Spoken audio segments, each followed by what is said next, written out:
ভারতের মোদী সরকার অত্যন্ত উদ্বিগ্ন এবং আতঙ্কিত অবস্থায় দিনকাল কাটাচ্ছে। পাকিস্তানের সঙ্গে সাম্প্রতিক বাংলাদেশের একটি সুসম্পর্ক হওয়ার কারণে এবং সেভেন সিস্টারের নিরাপত্তার কারণে ভারত উদ্বিগ্ন।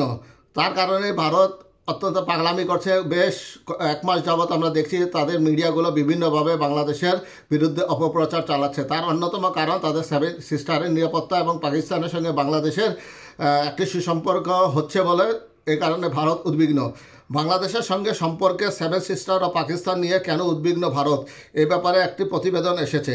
গত দেড় দশকে ভারত বাংলাদেশ সম্পর্ক উন্নতির কথা বলা হলেও গত 5ই আগস্ট শেখ হাসিনার সঙ্গে সেই সম্পর্কের পতন ঘটে। অর্থনৈতিক ও বাণিজ্যিক সম্পর্ক মোটামুটি সচল থাকলেও ভিসা বন্ধ, জনসাধারণ পর্যায়ে সম্পর্কের একটা বড় অবনতি হয়েছে। বাংলাদেশে গণঅভ্যুত্থানের পর সেভেন সিস্টার নিয়ে উদ্বিগ্ন উত্তেজনা তৈরি হয়েছে ভারতে। বাংলাদেশ পাকিস্তান সম্পর্ক নিয়েও চিন্তিত দিল্লি।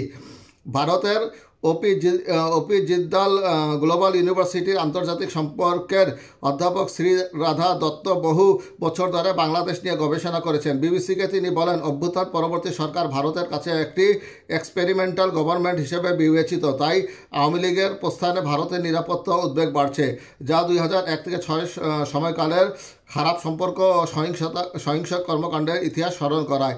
সেই সময় বাংলাদেশ থেকে সন্ত্রাসী কার্যক্রম এবং বাইরের শক্তির প্রভাব ভারত বাংলাদেশ সম্পর্কে ক্ষতিগ্রস্ত করেছিল।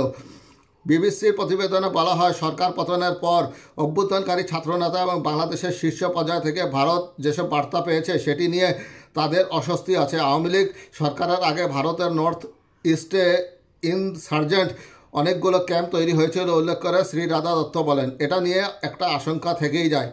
এছাড়া বাংলাদেশের সঙ্গে পাকিস্তানের সম্পর্কের গতি প্রকৃতি ভারতের দৃষ্টি আকর্ষণ করছে, কারণ বর্তমান সরকারের সময় পাকিস্তান থেকে সরাসরি পণ্যবাহী জাহাজ বাংলাদেশে আসছে।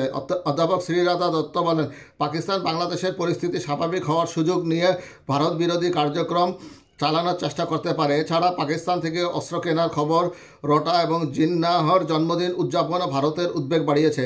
বাংলাদেশে অভ্যুত্থানের পর ভারতীয় গণমাধ্যম ও সামাজিক মাধ্যমে সংখ্যালঘুদের উপর হামলার ভিত্তিহীন তথ্য গুজব ছড়িয়েছে।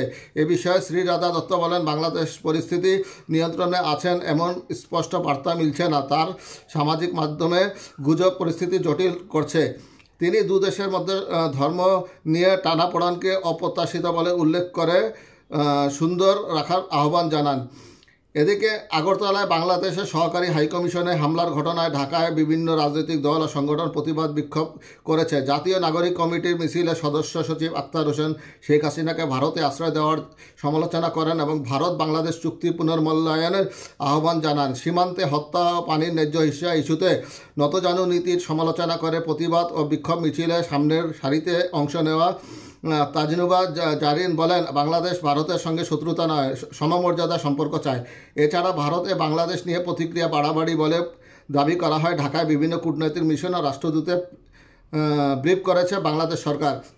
ভারত বাংলাদেশ সম্পর্কে টানাপোড়েনের সবচেয়ে উদ্বেগের বিষয় হলো ভারত বাংলাদেশ জনগণের মধ্যে সম্পর্কের চরম অবনতির দিকটি। ভারতে বাংলাদেশ হাইকমিশনের কাজের অভিজ্ঞতা থেকে সাবেক কূটনীতিক এম হুমায়ুন কবির মনে করেন, দুই দেশের মানুষের মধ্যে সম্পর্কের এই নেতিবাচক অবস্থানটি নজিরবিহীন। তিনি বলেছেন, জনগণের পর্যায়ে সম্পর্কের যে উত্তেজনা তারই প্রতিফলন হলো ভারতে বাংলাদেশ মিশনে হামলা ও বাংলাদেশ জুড়ে প্রতিবাদ বিক্ষোভ।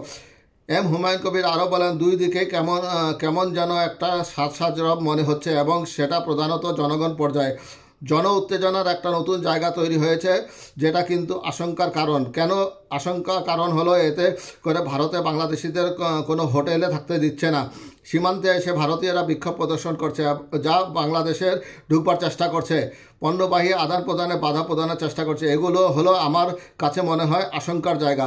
সার্বিকভাবে দু দেশের সম্পর্কের গতি প্রকৃতি এখন নেতিবাচক বার্তাই দিচ্ছে বলে বিবিসিকে বলেন এম হুমায়ুন কবির।